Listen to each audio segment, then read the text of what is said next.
আয়ারল্যান্ডের বিপক্ষে টি-20 সিরিজের প্রথম ম্যাচে ৩৯ রানে হেরেছে বাংলাদেশ। চট্টগ্রামের সাগরিকায় টস হেরে ব্যাট করতে নেমে নির্ধারিত ওভারে ৪ উইকেটে ১৮১ রান তোলে আইরিশরা।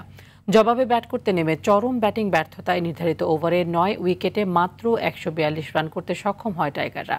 বিস্তারিত মাহফুজুল ইসলামের রিপোর্টে।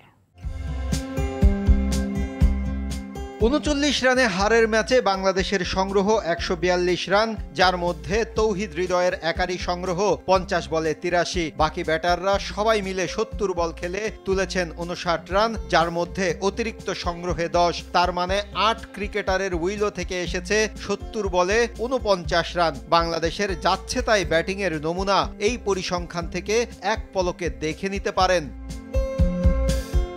১৮২ রানের লক্ষ্যে ব্যাট করতে নামা বাংলাদেশ ব্যাটারদের শুরু থেকেই ছিল সাজঘরে ফেরার তারা। ১৮ রানে ৪ উইকেট হারানো বাংলাদেশ পরের ৫৬ রান তুলতে হারিয়েছে পরের ৪ উইকেট। ৯ ব্যাটারের নামের পাশে যখন মোবাইল ফোনের ডিজিট, তখন ২ অঙ্ক ছুঁয়েছেন তৌহিদ হৃদয় ও জাকির আলী। জাকিরের সংগ্রহ ১৬ বলে ২০ রান, অন্যদিকে ৮৩ রানে অপরাজিত থাকেন তৌহিদ হৃদয়। এর আগে আয়ারল্যান্ডের দারুণ শুরু দেখে বড় স্কোরের ম্যাচের ইঙ্গিত মিলেছিল।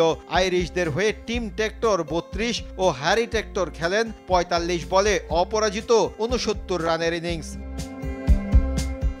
শেষে ক্যাম্পফারের ১৭ বলে ২৪ রানের কল্যাণে নির্ধারিত ওভারে ৪ উইকেটে ১৮১ রানের সংগ্রহ পায় আয়ারল্যান্ড।